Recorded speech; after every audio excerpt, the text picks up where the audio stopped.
High, আমি সুজাতা। আজকে আমি আমার একটা ছোট্ট গাছের ভিডিও নিয়ে চলে এলাম। আজকে দেখো, আজকে এত সুন্দর জবাটা ফুটেছে না, আর তেমনি বড় সাইজ হয়েছে। আসলে এই গাছগুলো আমি দেখেছি যখন একটু শীত হয়, মানে ঠান্ডা ঠান্ডা পড়তে শুরু করে, তখন এই ফুলগুলো বেশি বড় বড় হতে শুরু করেছে। এই ফুলটা কিন্তু আজকে ভীষণ বড় হয়েছে, আর কি মিষ্টি এর রঙটা দেখতে পাচ্ছ। আর কুড়িও দেখো কত এসেছে, আমি জানি না কুড়িগুলো থাকবে কি না।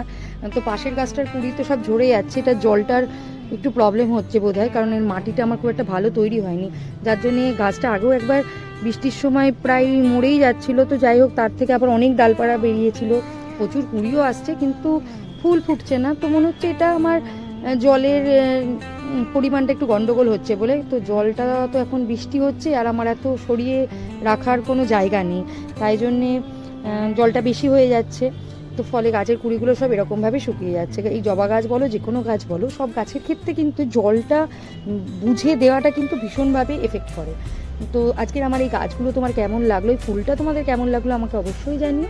আর ভিডিওটা ভালো লাগলে অবশ্যই একটা লাইক কমেন্ট করে যাও।